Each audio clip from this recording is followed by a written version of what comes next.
First of all, let me say thanks a lot. I appreciate the opportunity to be here. I don't know if you know it or not. Some of you do, some of you don't. Former head of the FBI, Los Angeles, California, retired in 1979, March. And shortly after my retirement, I was asked to investigate the Jeffrey R. McDonald case as a private investigator. He's a former Green Beret doctor who was convicted of murdering his wife and 2 children in Fort Bragg, North Carolina, February 17, 1970. It's a long story. I put in about 2,000 hours on the case. When the case first began, my investigation first began, I told Dr. McDonald that I would investigate the matter for him. He had just been convicted and was sentenced to 3 consecutive life sentences. I think I'm going to sneeze. I didn't make it. Okay. 3 consecutive life sentences. I told him if I found out that he was guilty, I would no longer be on the case. I would drop my investigation. Much to my surprise, from the evidence that I read, information that I developed over a period of several years, I've established beyond any question of a doubt that this man is absolutely innocent. And on October 25, 1980, I obtained a signed confession from Helena Stokely, the girl in the floppy hat, if you know the case. By the way, there was a best-selling book, Fatal Vision, and a movie out on this. And the girl in the floppy hat said that Dr. McDonald did not commit those crimes. They were committed by my satanic cult group. And it was my initiation into the cult that night. And she gave me detailed information about the movement within the house that night, who did what. And I said to her, Helena, how do I know you're telling me the truth? And so one of the questions I asked her, the whole series of questions I asked her, and this is on audio video in some instances, the video, but always on audio. She said, I said, Helena, tell me about describe the jewelry box on the dresser in the master bedroom. And she described it right to a T. And just to make sure, I went down to Sears Roebuck and got a catalog and brought it back. And I said, Helena, pick out the jewelry box in this catalog that was on the dresser. She picked out the jewelry box. It matched. Also, she told me that she attempted to ride a rocking horse in the child's bedroom that night. But she couldn't ride it because the spring was broken. The only way she could have known that spring was broken was to have been there the night of the murders, February 17, 1970. So anyway, I submitted a 1,200-plus page report, actually 1,100-plus page, almost 1,200 pages, in March of 1981 to the FBI, Judge Webster, with a personal letter. He was director of the FBI. And I said, Judge, I believe this man is innocent, and he'd run out of money, and, you know, I'd continued to work it as I usually do. And I think that the FBI should continue along the lines of my investigation. And much to my surprise, I started receiving, by the way, it also went to the FBI and to the U.S. Department of Justice, the Solicitor General's office. And much to my surprise, my witnesses, my 19 new witnesses, including Helena Stokely, started calling me and saying, hey, Ted, the FBI has interviewed me. They're trying to get me to recant. And I'm saying to myself, that isn't the responsibility of the FBI. The FBI is supposed to gather information, not destroy it. And that was my first clue that we had a serious problem in that case. And then I continued on, and I had a number of other cases that I handled privately. And in each instance, I noticed evidence was lost, destroyed, stolen. I noticed that there were strong indications of corruption. So I asked myself, now what's going on here? And over the years, I started gathering material until about 2 years ago. Up until about 2 years ago, I kept saying there's a loose-knit network operating in this country involving drugs, pedophilia, pornography, prostitution, corruption, et cetera, et cetera. 2 years ago, from my research, I'm convinced it's much more serious than that. It's more than a loose-knit network. It is a conspiracy. And you know how the news media comes after us and we use the word C, conspiracy, that C word, well, they can come after me all they like, because I guarantee you right here and now we do have a conspiracy, and I'm going to prove it to you here today. Now, one of the things that convinced me and really got me started in this regard, by the way, this conspiracy involves pornography, drugs, corruption, involves pedophilia, involves organized child kidnapping rings, the finders out of Washington, D.C., CIA cover, covert operation, involved in the international trafficking of children, terrorism, bank accounts, and it goes on and on. By the way, I strongly urge you to go to my booth after this lecture and get my research, my book and my research on missing children. We're going to go into that a little bit in the lecture. But my missing children lecture documents that the finders, an organization in Washington, D.C., this CIA front. It's a covert operation. They're involved in the international trafficking of children. And I have a U.S. Customs report, official U.S. Customs report, in my book on the missing children. So I urge you to get it. It's only $10.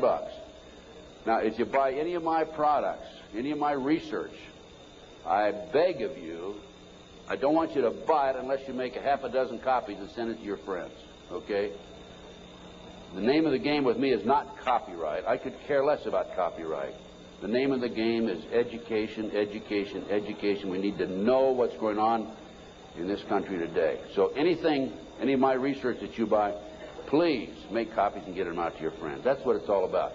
After one of my lectures, here's about 2 years ago, this is why I changed my mind from and using the word Hallucinate Network to conspiracy. After one of my lectures, a gentleman came up and gave me a book. He said, Ted, in fact, that lecture was specifically on the McDonald case. Ted, here's what it's all about. Take this book and read it. And this is the book, folks. It's called Pawns in the Game. Now, if you don't know this book, you don't know of it, I urge you to buy it. I've been trying to buy it, but I noticed one of the vendors out here has it. And please, go get the copy of this book. I forget which vendor has it. What? CPA book. Yeah. I noticed they had 3 copies. Are you with CPA book?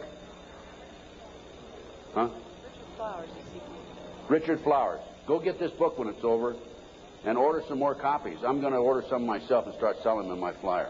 Anyway, it's called Pawns in the Game, and it's by William Guy Carr.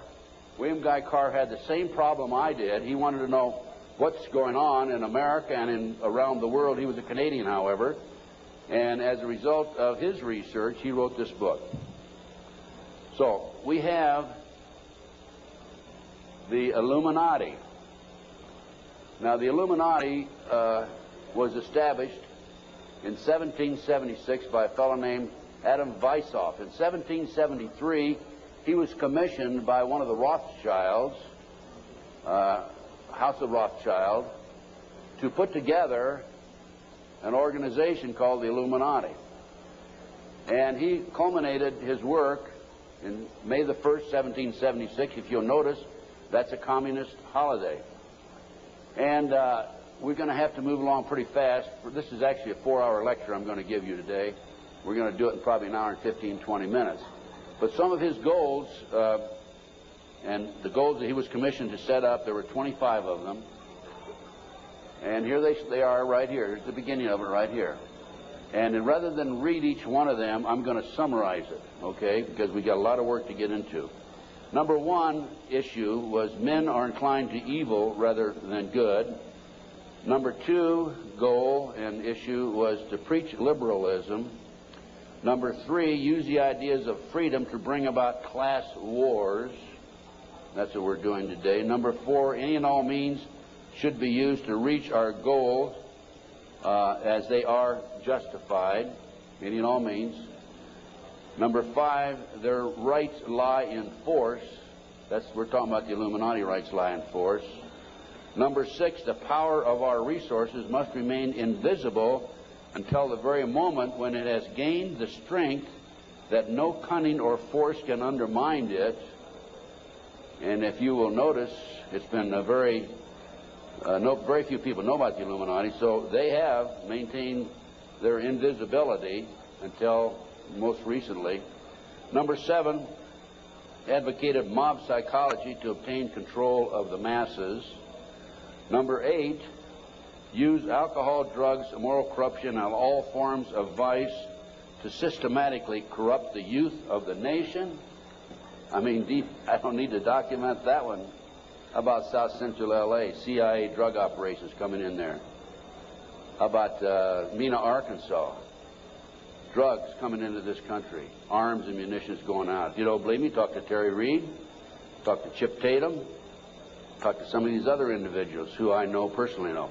During the recent, last fall actually, drug hearings by Mr. Arlen Specter, Senator Arlen Specter, one of the big phonies of Washington, D.C., the magic bullet theorist, I watched those hearings, and I couldn't believe the mamby-pamby, weak witnesses he brought forward, people that really had no direct knowledge of the drug operation. And that hearing was about bringing drugs into South Central L.A. by the CIA. I sent him a list of 16 names of people who had personal, direct knowledge of drugs being brought into this country by the CIA. Never heard another word. None of those people ever appeared as witnesses. I might also mention in Oklahoma City, I sent my report, copy my report back to the committee. I sent them a fax and said I had information which would be vital to your investigation of the Oklahoma City bombing. That report, by the way, is also available to you. I urge you to buy it. Never received a response. Number 9, seize property by any means. We're seeing that on a daily basis. Farmers, businessmen, people who are arrested on nebulous charges, their property's being taken away from them. Here's an example right here. This lady right here, she lost everything. Everything. They've come out and raided her house twice, Linda. Twice, Linda. This lady had a house that she bought before her marriage. It was in her name, and they seized it. She no longer has that house. Number 10, deal with the use of slogans such as equity, liberty, fraternity into the mouths of the masses in psychological warfare. Boy, if that isn't Bill Clinton, I never saw it and never heard it before. That man is unbelievable. As former Congressman Dennemeyer describes him, he's a draft-dodging, womanizing, pathological liar, and he certainly fits into item number 10. Number 11 dealt with war, number 11 theory and goal.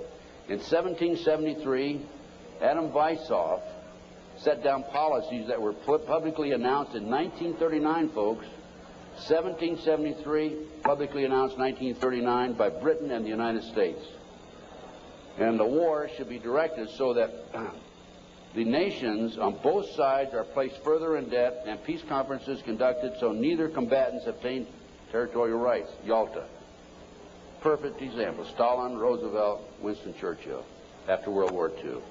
Number 12, told those present that they must use their wealth to have candidates chosen to public office who would be obedient to their demands and would be used as pawns in the game by the men behind the scenes. The advisors will have been bred, reared, and trained from childhood to rule the affairs of the world. We have that today without any question. The men behind the scenes. Number 13, control the press. If you heard my lecture yesterday on Oklahoma City, I documented that the mainstream media is being controlled by the big power people, by the phony politicians, by the bureaucrats, without any question about it. Information in the media, I have an itchy nose today. Maybe I'm going to kiss a fool or something, okay? We have a documentation of that, and I have that in some of my lecture material out, and also my books. Number 14, their agenteurs will come forward after fomenting traumatic situations and appear to be the saviors of the masses when they are actually interested in just the opposite, the killing of the masses.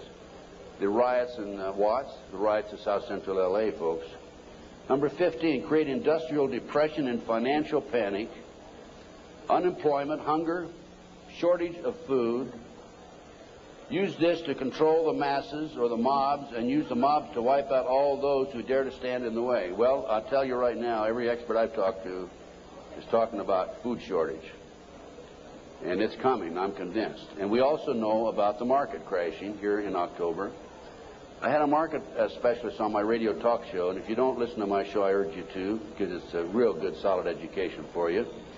Just this week, George Green, he was also on my show on October the 6th. George told us on October 6th there would be a crash of the market in October. It came.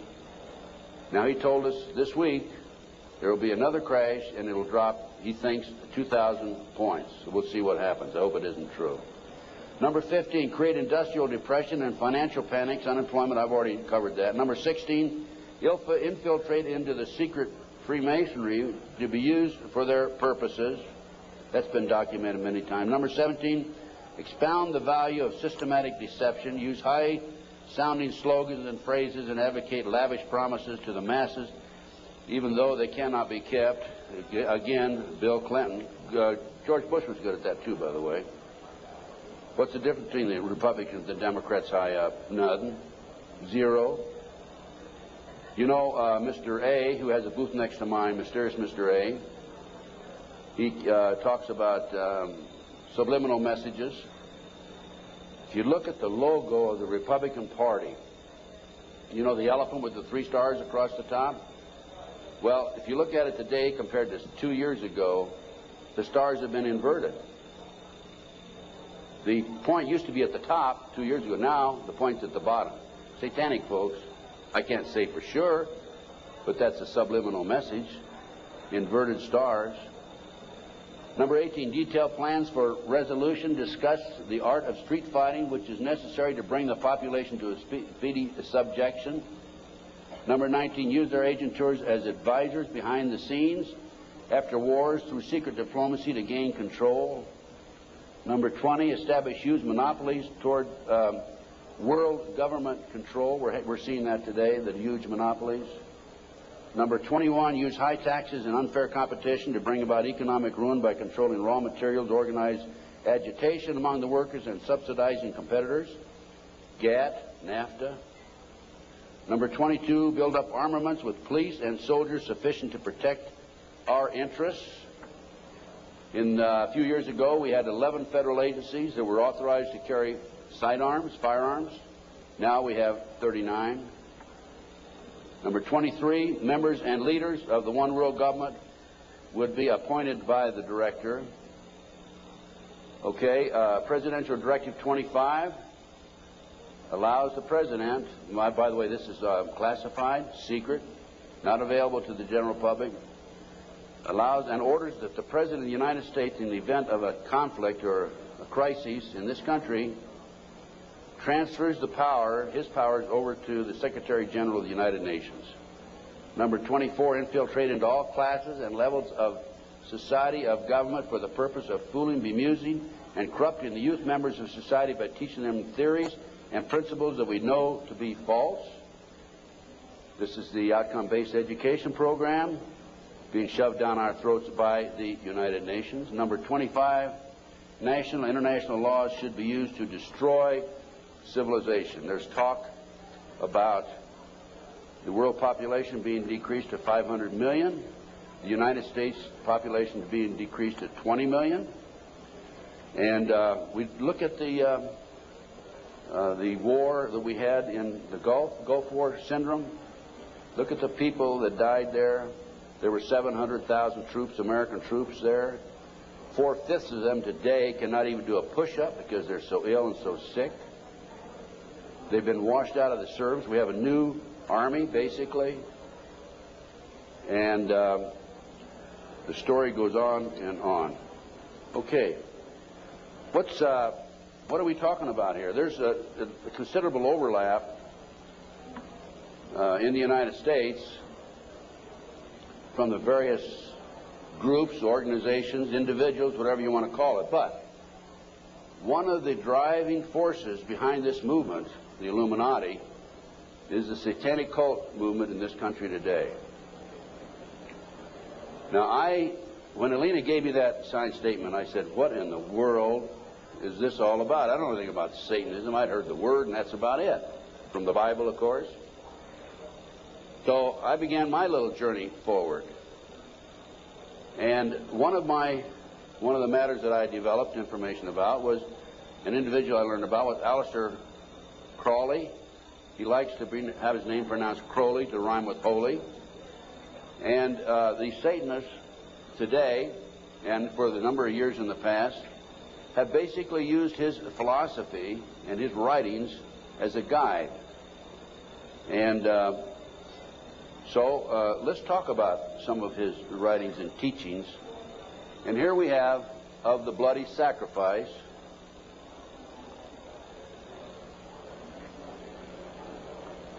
And here we have the blood is the life.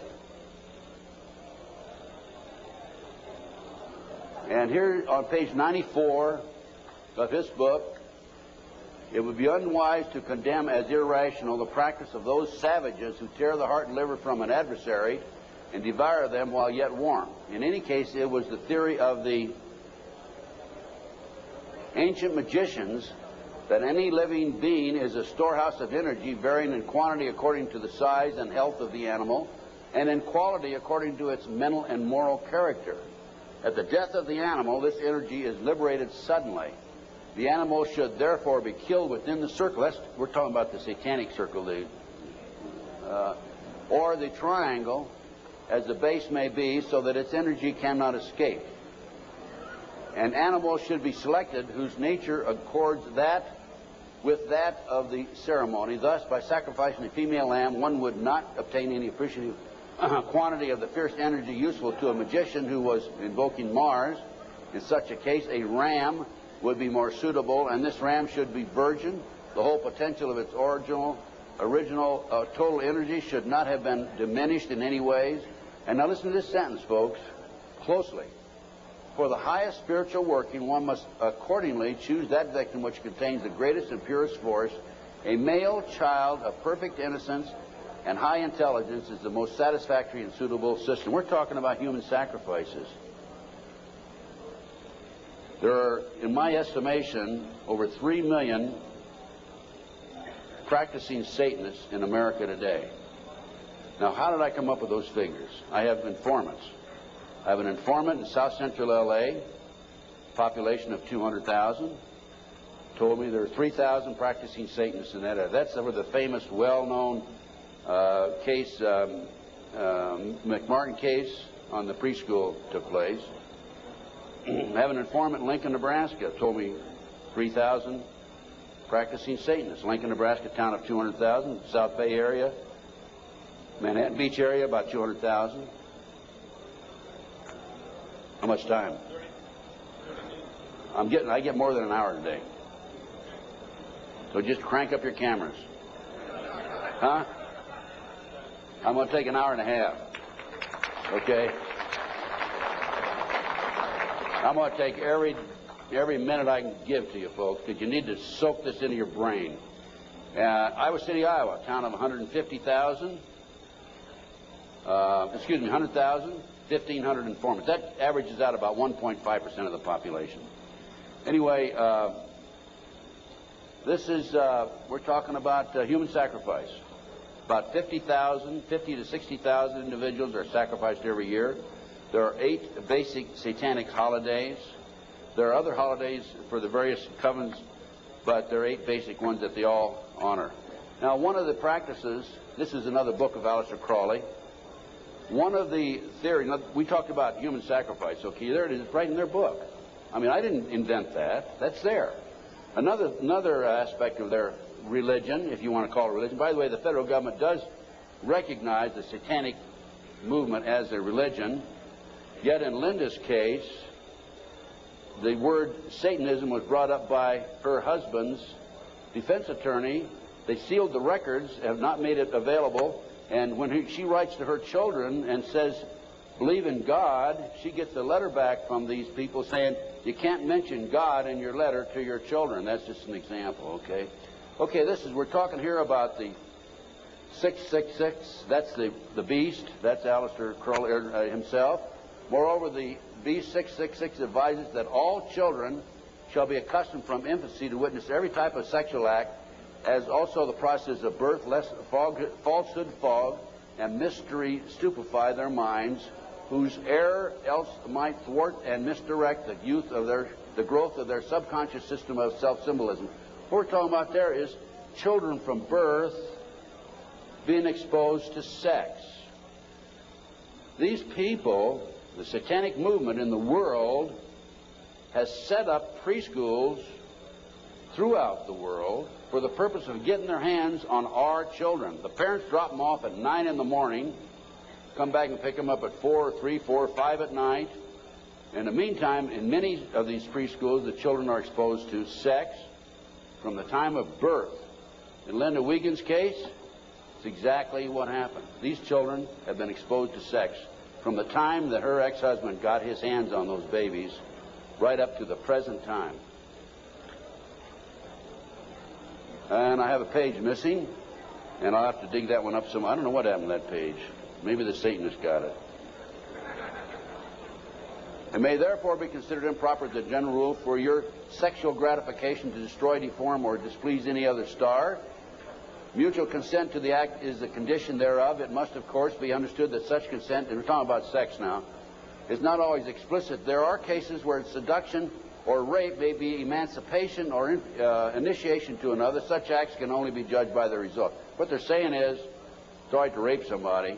I mean, if they don't consent, it's all right to rape them because it's for the cause. Let's talk about the McMartin case. In April 1985, authorities went to the McMartin case and looked for tunnels under the school. The children had said that they were taken into tunnels under the school. There was a chamber down there. They were sexually molested. That involved ceremonies, adults with robes, candles, chanting. Adults had no clothes on under their robes. And they were taken up into a tunnel and a triplex, a bathroom trap door of the triplex next door. They were taken out in automobiles. We're talking about 2, 3, 4-year-old children, folks. And prostituted in the community. The authorities received this complaint in 1983. They began their investigation.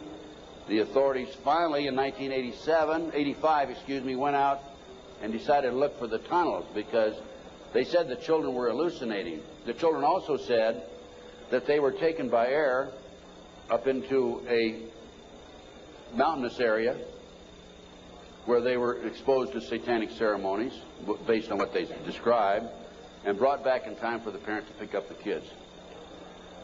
So the authorities didn't find anything. We're getting off. Pull those next slides.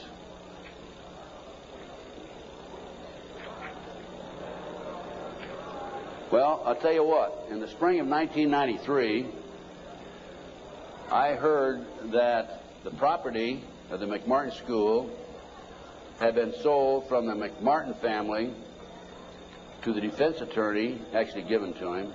He didn't make enough off the county. His bill was only $3 million. And from there, he said he was broke and he sold it to a contractor. The contractor was going to build an office building on the space. And I heard that the contractor had this property. And so I went out and contacted him. And I said, "Dear sir, I would like to have access to that property." He said, "I'll give you 2 weeks." I signed a contract, assumed liability, and along with some of the parents, we hired an archaeologist from UCLA, Dr. Gary Stickle, knowing full well that I'm not qualified to say there's tunnels under there, even if I found them. And we began our dig. At the end of 2 weeks, I had to stall, because Dr. Stickle was not quite ready to admit there were tunnels. It took us 34 days. At noon the 34th day, with the bulldozers, with their motors running, ready to knock the building down, he was going to knock the building down and then build this office building.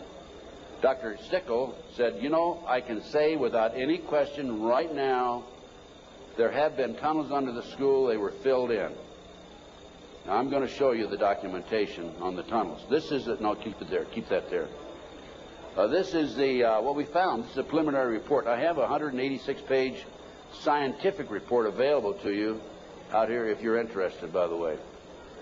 We found a 9-foot wide subterranean entrance under the west wall of dog room. There were 4 classrooms. That was Ray Bucky's room. By the way, Virginia McMartin and Ray Bucky were tried. Virginia, the grandmother, was acquitted. Ray had a hung jury. And we found these tunnels in the middle of the second trial of Ray Bucky. They could have been used to convict him. We called the prosecutor. He sent his investigator out, Mr. Perez. Mr. Perez told me, I don't want you entering in my conversation with the archaeologist. I said, why? He says, you're too argumentative. And I said, well, okay, you go in and talk. I'll just keep my mouth shut. We went in, he talked, and he argued with the archaeologist. Here's an investigator not qualified to talk about tunnels. He said there aren't any tunnels there, and the archaeologist, of course, argued. But anyway, they didn't use that evidence, strong evidence, in the second trial. They ignored it right in the middle of the second trial. I might mention this. The children identified professional football players, professional baseball players, household name actors, actresses, and the son of the leading politician, not a leading politician, the leading politician in Los Angeles as being perpetrators. Okay, we found an avocado tree root cut on both sides of the entrance, and I'll show you this in just a few minutes. The entrance of the tunnel, as I said, it was 9 feet across the top, and on one side was a live avocado root, on the other side was a dead avocado root. They had to cut that out. We have this, by the way. We found a plastic Disney bag, copyright 1982, about 4.5 feet below the classroom floor, and 3 to 6 inches in from the entrance and under the foundation. Now, the reason that plastic Disney bag is so important is because we think that they filled the tunnel in 1982 when the complaint was initially brought to the attention of the authorities. I said 83 earlier, it's 82 when the complaint was made. And when they filled it in, the plastic Disney bag somehow or other flew in there as they were filling it in and nobody noticed it. Now, who says there is no God, right? What documentation, fantastic documentation, that tunnel, the entrance to that tunnel, this is right at the entrance, was filled in 1982 or sometime subsequent to 1982. Mr. Ken Lanning, the outstanding, know-it-all FBI expert, behavioral science, says that I took that garbage bag in 1993 out of a trash can and placed it there, that I planted evidence. Of course, Mr. Lanning says there's no organized satanic movement in this country today. There's only a few dabblers here and there. Thank you, sir. We have another 3 hours to go, okay? Can you hang in there? Okay, the tunnel proceeded south, then 45 feet through classroom 4 and 3 and north, then 10 feet within the classroom 4. The tunnels were 30 inches wide, 44 to 46 inches deep, with the top of the tunnel 30 inches under the classroom floor. The children were able to walk through it. We're talking about young kids now, right? The adults had to stoop down and walk through it, but they could do it. The tunnels were built in kind of a triangular, or I should say a semicircle type, so that they had natural support, I guess. These people know everything. They're brilliant. The footing between classroom 3 and 4 was arched, for the tunnel passed underneath it, and 12 inches shorter in depth at this location than the same footing 12 feet to the north. I'll show you that in just a minute. That's significant, because the arch was where the tunnel went, and it was arched in that particular location, whereas 12 feet away, it was 12 inches longer or thicker. Footing between, let's see, there were 4 large upright containers were found in the tunnel under the arch, obviously hand-placed. A 9-foot wide chamber was found along the tunnel across classroom 4.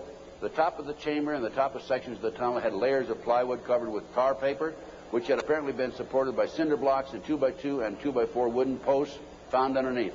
Tunnel features made it evident that the tunnels had been hand-dug. The 7-foot tunnel extended into the triplex next door.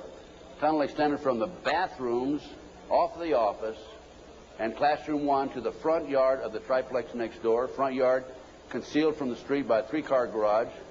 Children described the entrance and exiting tunnels in the triplex yard exactly where the tunnels and exit were found. A 39 by 41 inch area under a hole cut in this neighbor's bathroom floor had been excavated and subsequently tilled. Now, that was where the kids told us ahead of time that they were taking us up in a trapdoor in this bathroom. And there was a crawl space in the house about like this, and we got one of our skinny archaeologists to go in there, take pictures. The bathtub protruded underneath the floor of the bathroom. There was a bathroom in the back of the same building in another apartment. It did not protrude there. This was the space we're talking about, 39 by 41 inches. Just enough room for a kid to come up and be taken out. Other significant facts: small white plastic plate with 3 pentagrams, hand-drawn on the top of the light green paint, was found by the archaeologists. Pentagrams were hand-drawn by an adult and not part of the manufacturer's design. Many other artifacts were found whose analysis will be released upon completion of the test. The analysis has been released. That's the scientific report I told you about. No doorknobs were on classroom 3, only a dead bolt lock. Each classroom had an on and off switch which was labeled fire alarm. The system did not connect to the fire station but was used as an alert within the school if somebody came around. More than 2,000 artifacts were found under the school floor, including over 100 animal bones. Due to the constraints and time constraints and so forth, we had to discontinue the process on noon the 34th day. By the way, this cost us, a lot of people donated their time. It still costs us money. It cost us between $55,000 and $60,000. I personally put in $17,000, which I ended up, in many instances, paying over a long-term period payment plan. This is a floor plan of the whole lot. There is, right there, the building itself. This is the entrance, the concrete slab, a vacant lot there. This is a yard. And here's the avocado tree we're talking about. And here's the entrance right there. Now here is the tunnel. It came in here, extended here, and here's the chamber across here. We think, but didn't have time to explore this, the tunnel went up here. Now we definitely were able to come up with it here, right here, and it came into the bathroom over here. Okay. There's the entrance. 9 feet across here. I'll show you a diagram in a few minutes. There's the avocado tree. Those roots are live. Over here we had a dead avocado root. Okay, next. There's a plate that was found in the play yard, buried about 6 inches under the sand, with the pentagram on it. That's right. And here's a diagram of the tunnel. This is the entrance to the tunnel. Now that's the floor, the footing for the classroom 4. Here's the plastic Disney bag, was located right there, partially under the footing and partially out. And this AF means artificial fill. And this was the shape of the entrance. Okay.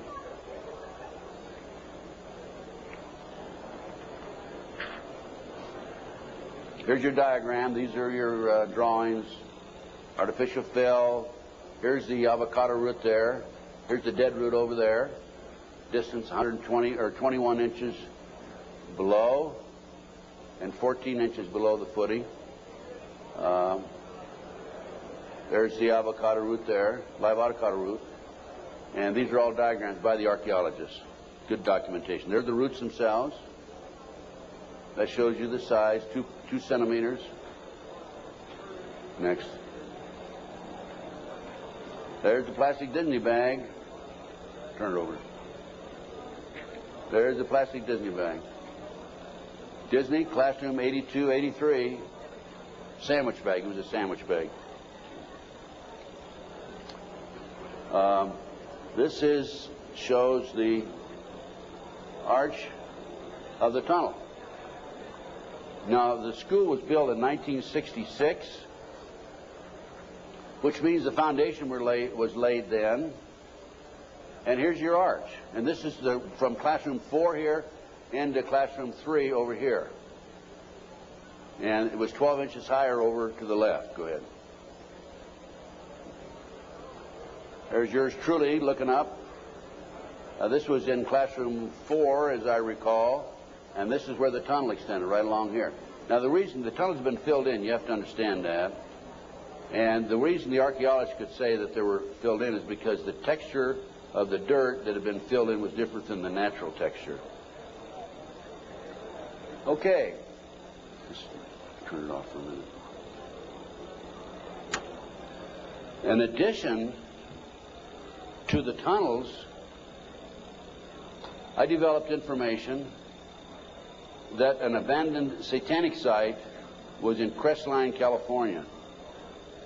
Crestline, California is in the mountains. The kids said, remember a few minutes ago, they were flown by jet, or flown, they didn't say jet, into the mountains. There's an airport 10 minutes from the McMartin Preschool. It's Hawthorne Airport. There's a landing strip in Crestline. I heard about this abandoned satanic site, and I went up to the site, took pictures. And this is what by the way, before I go on with this, I called the prosecutor in the McMartin case. And I told her, hey, I think I know where the children were taken. If they weren't, it's certainly worth looking at. And I will be glad to make this information available to you. And if you want to have the children go up and look at this abandoned satanic site, we can. She said, we're not interested. They weren't interested in hardcore evidence of the tunnel. They weren't interested in this abandoned satanic site. Go ahead.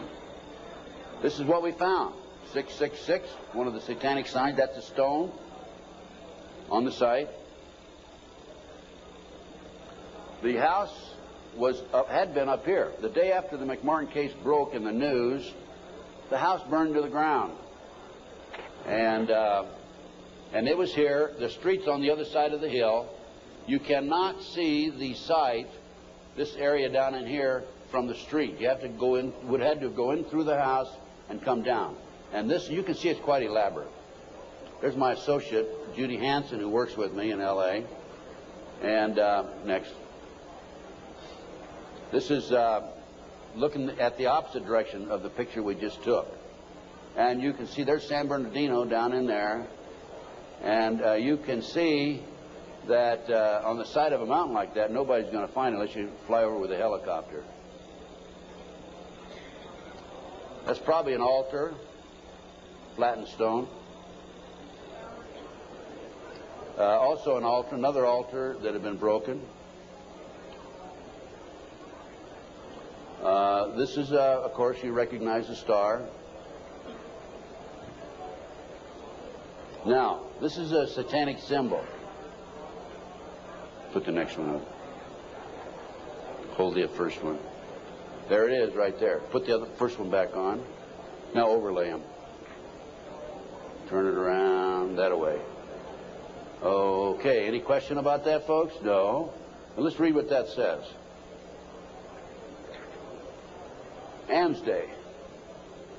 Asmodee, a strong and powerful king, appears with 3 heads, the first like a bull, the second like a man, the third like a ram. He has a serpent's tail, the webbed feet of a goose, and he vomits fire. He rides the infernal dragon, carries lance and pennon, and is the chief of the power of Amaman. He must be invoked, be bareheaded, or otherwise he will deceive. He gives the ring of virtues, teaches arithmetic, geometry, and other handicrafts, answers all questions, makes men invisible, indicates the place of concealed treasures, and guards them if within the domain of the Amaman. Oh, what do we got here? Another satanic symbol. You think that wasn't a satanic site? Overlay it. Okay. Is that it? The other way around, isn't it? Yeah. Flip it around. Okay, there you go. Okay, now let's read what that sign means. That is the seal of Adam's scale. I guess that. No, that's the wrong one. That's the one before. Belial, a mighty king, created next after Lucifer, appears in the form of a beautiful angel seated in a chariot of fire and speaking with a pleasant voice. He fell first amongst the superior angels and went before Michael and other heavenly angels. He distributes preferences of senatorships, causes favors of friends and foes, and gives excellent families familiar. He must have offering and sacrifices made to him. Next. And there's another satanic sign. I couldn't make that one out, so I couldn't match it with anything. obviously. Here's some ovens.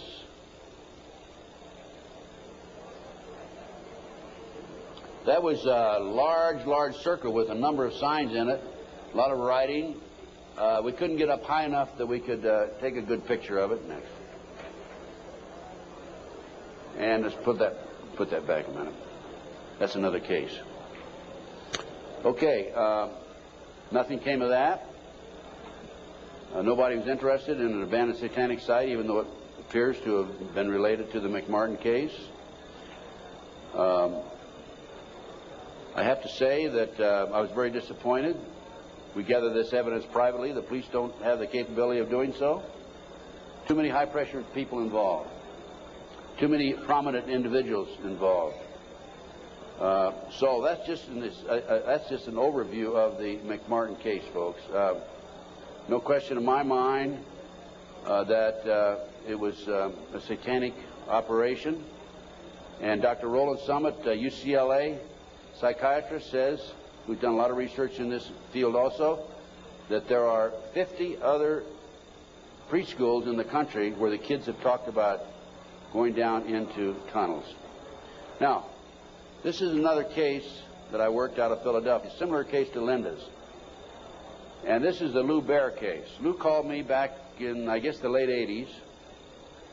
And he said that he had gone underground with his children. The great FBI came in with their SWAT team, as they did with Linda, raided his house, grabbed him, put him in jail, took the children, turned them over to his ex-wife, whose boyfriend, according to the children, was sexually molesting them. And Lou said, what can I do and how can you help me? So I was willing to go back and testify for Lou. And one of the matters that I was going to testify about were the drawings by the kids. And it's not a funny thing, but it's an established fact that children who have been sexually molested for some reason or other, when they're, 2, 3, 4, 5, 6, 8, 10 years old, whatever, will invariably draw pictures of their activity, of their exposure to these nefarious matters. Invariably they do that. Now, when I was that age, I was drawing cars and airplanes, and the girls were drawing flowers, right? But these kids invariably will draw these pictures. As you can see from Linda's case, she has pictures at her booth that her children have drawn. Now, I was going to go back and testify for Lou, and I was going to say that based upon my reviewing the pictures drawn by the children, they've been exposed to a satanic activity. This is the most telltale of all the pictures. I'm going to show you a series of them. This is a totem pole with a goat's head at the top. Children at the various highest level. I understand, again, I say I understand because I'm not sure, because there's so much secrecy involved in the satanic movement.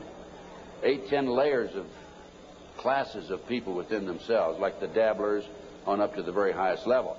But from my sources and my informants, I've been told that the various highest level of Satanism, you will have the totem pole, which is usually 3 to 6 feet tall, made out of wood, with the goat head at the top. So I was going to testify that based on my experience, that these children were exposed to the highest level of Satanism mainly because of this drawing right here, the goat hole, the totem pole with the goat's head. The judge would not allow me on the witness stand. I flew all the way to Philadelphia from Los Angeles, wouldn't allow me to testify. These are some of the other drawings. This is a body on a slab, undoubtedly an altar where they sacrificing blood. The genitals, and let me mention this also, children who have never been sexually molested in a recent study, not a recent study, a study back about 7 or 8 years ago, children who have never been sexually molested do not draw the genitals. Children who have been sexually molested, a high percentage of them draw the genitals, and so children who have been ritualistically sexually molested, higher percentage will draw the genitals. Little Matt Bear drew a picture of people, a fire, a baby being thrown in the fire, human sacrifice, obviously. An altar, bone, liver, blood, kitty. And another ritual ceremony. Here's trees, people, fire. And another, people have no cloth on, he says. Table, knife, devil. Okay, that's the Lou Bear case. Now, I think we're going to we got just a few more minutes, and I want Linda to take the podium, talk about her case. But I'm going to run through these next slides real fast, Linda. 100,000 children disappear every year per Reader's Digest, July 1982. Next. This is the official U.S. Customs report that establishes the great CIA, under the name Finders, a covert operation, is involved in the international trafficking of children. It's about 9 or 10 pages long. We'll just flip through the pages. If you want to take a look at this report, go to my table and take a look at it. And if you want, please buy it. It's $10. Make copies. Get it out to your friends. Okay, just go real quick. Keep going. Go to the last page. Just flip them and then just go to the last page. That's how long it is. Keep going. And some more. That's it. Okay. The way this case came about is a group of children were seen in a park in Tallahassee, Florida in 1987. The police were called. The men were well dressed. They had a van.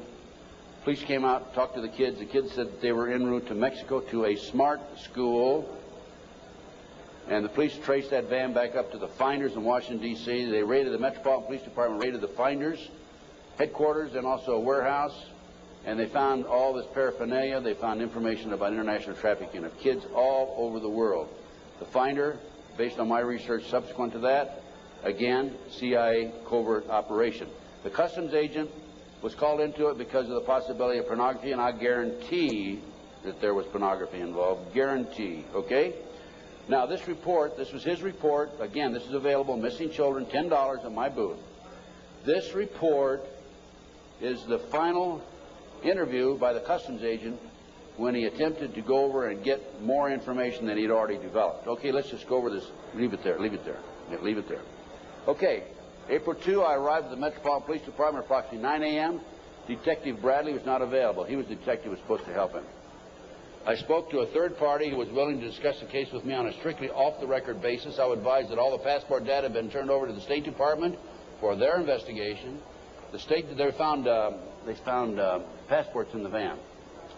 The State Department, in turn, advised the Metropolitan Police that all travel and use of the passports by the holders of the passports was within the law and no action would be taken. This included travel to Moscow, North Korea, and North Vietnam during the late 50s and mid-70s. Folks, it was illegal to travel there to those countries during that period. The individual further advised me of circumstances which indicated that the investigation into the activity of the Finders had become a CIA internal matter. The Metropolitan Police report had been classified secret and was not available for review.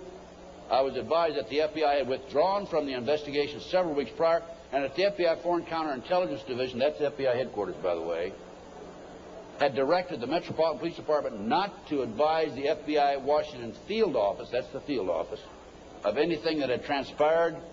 No further information will be available. No further action will be taken. No action will be taken. The case was closed, and here we have a CIA internal matter.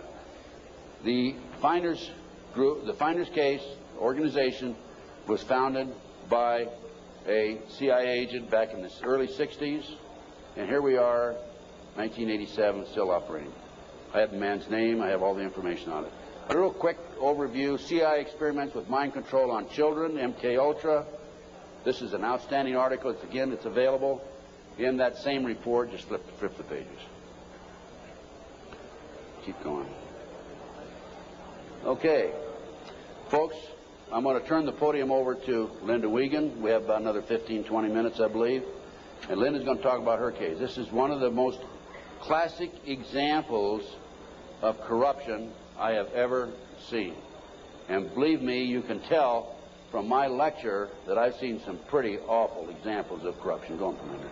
Linda Wiegand, my friend, God bless her. She's a fighter.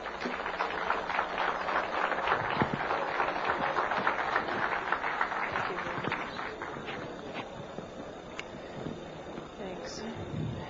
I'm here to tell you I'm a living, breathing example of what happens when a satanic cult abuses your children.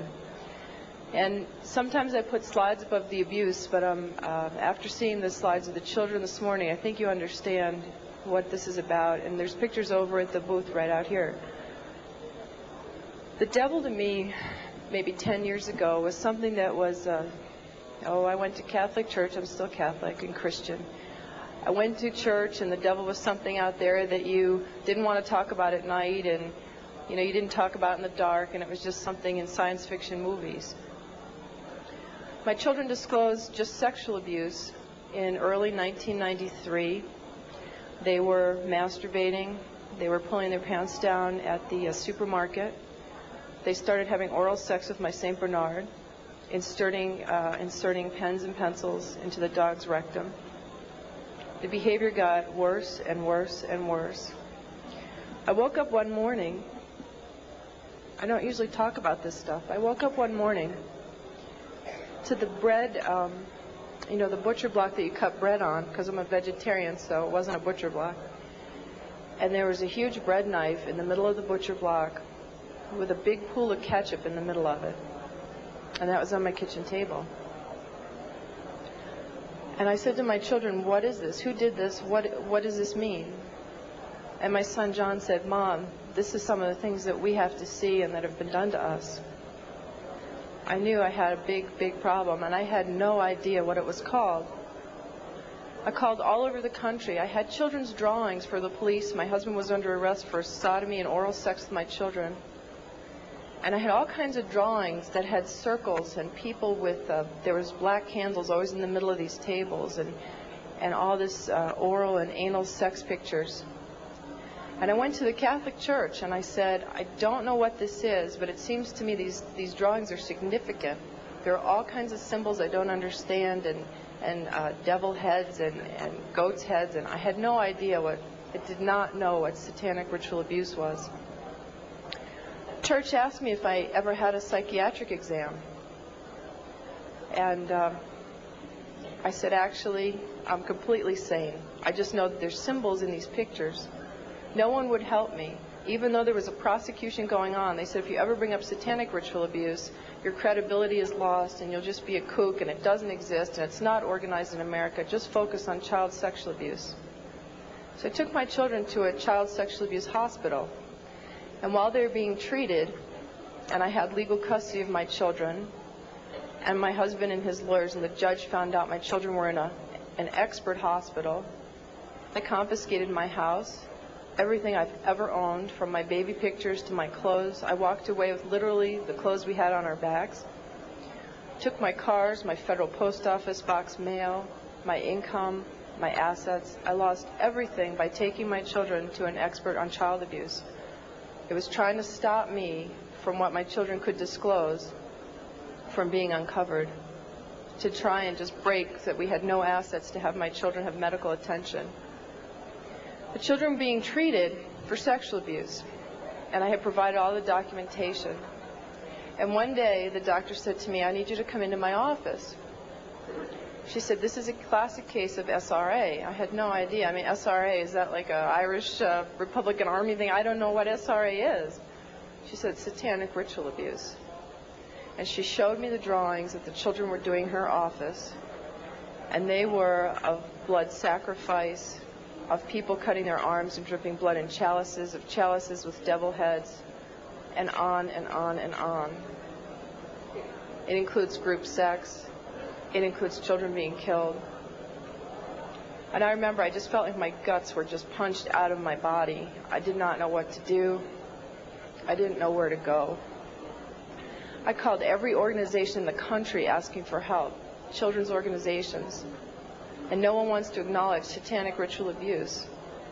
And all the child abuse organizations only say that they lobby. They don't actually help people. And so my quest to save my children has taken me here.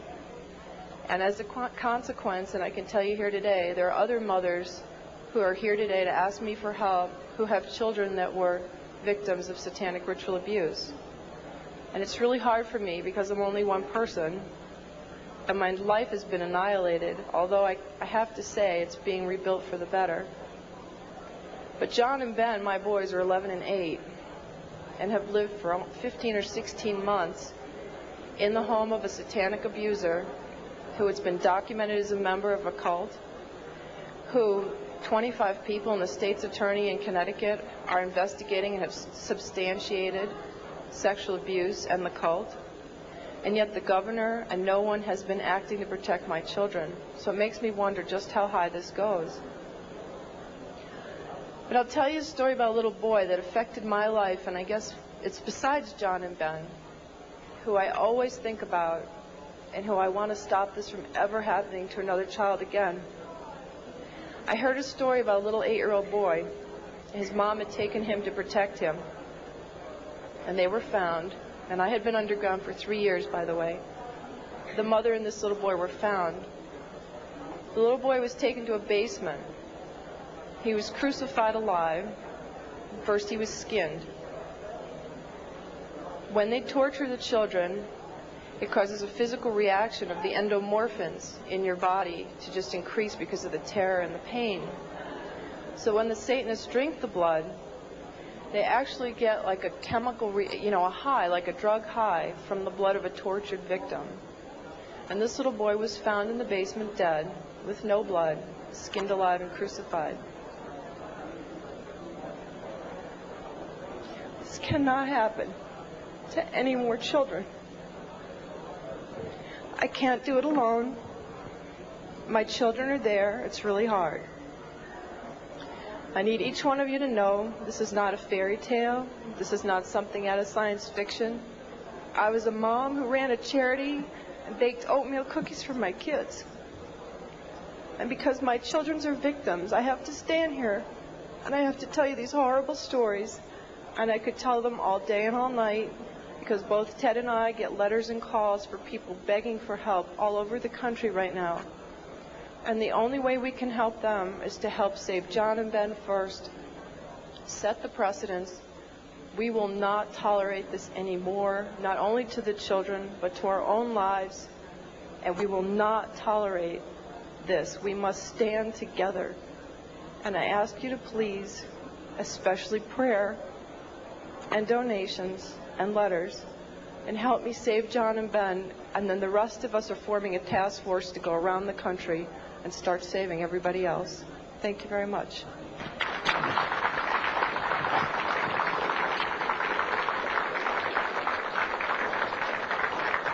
Thank you, Linda. Folks, thanks very much. Any of you have any questions? I guess there's no microphones up here, but go ahead, Renee. Just come down here in front and yell at me.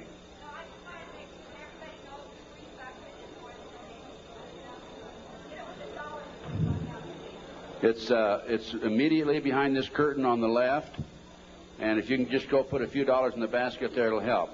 What we have now is we have a team of investigators organized in Connecticut. Many of them are working on a voluntary basis. Some are charging a minimal amount, the discount rate. We have attorney fees. We have filing fees to file the civil rights federal violation case against the 4 judges. And the state of Connecticut, which was filed here about 10 days ago, cost us $1,000.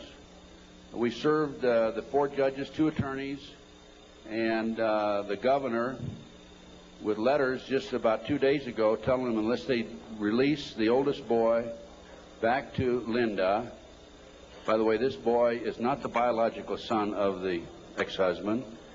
He never adopted this child. Unless they release this child back, we're going to file criminal felony charges against the judges and the governor and others in the state of Connecticut. And we're not kidding.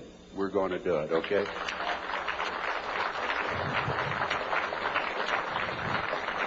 We have been working with a friend of mine. I brought him into the case, Jack Firm, a paralegal, Las Vegas, and he's probably one of the most brilliant men I've ever known. He's doing circles around these attorneys who have taken thousands of dollars, by the way, and he is really responsible for what's happening today more than anybody else. We're all a team, but still he's the one main man in the arena as far as the law is concerned. Any other questions that we have? Yes, come on up to the microphone, please. Come to the microphone, because they need to get this recorded. We listen to your stories, and we wonder if this happens to us or our family or anyone. Where would you go, and who would you go to? You quit the FBI. Terry Reid quit. And you implied that the governor, right on down, and, the president and all are crooked at the dog's hind leg. Who would you talk to if you had a problem tomorrow? Who would you talk to if you had a problem tomorrow? Give me a call. I'll help as best I can. I have a network of people that can probably help you. I have a number of people contact me over the last several years, and I refer them to other experts. And we'll have to take each case at a time, but if we can help you, just give us a call. I have a flyer out here. It's got my phone number on it. No, I'm referring to something happens here in Denver. I need help. Do I call the police? Do I call the governor? Who do I call? If they're all crooked, as you implied, and I believe you, you go to them, and they draw a line and say, we're not going to investigate. What do you do? Well, that's why I'm saying call me, because we have the network of people, and we're in the process of forming a foundation, and we're going to be seeking some money to finance it.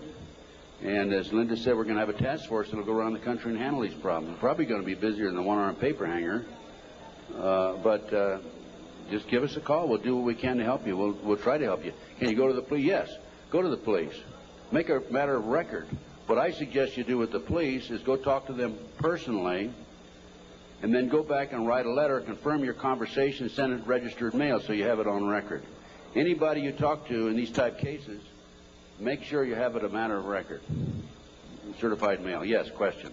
Yes, will you name public profile figures that were suspects out in the California case? The people that were named by the children? Can you do that? No, I can't name them because I can't prove it. All I can tell you is what the kids said. And the kids, they basically have said that the children were not credible. And I think if I said anything, I'd be open myself to a lawsuit. I'm not afraid. If I could name them without being sued, I would. But believe me, they're very prominent people. They're household words.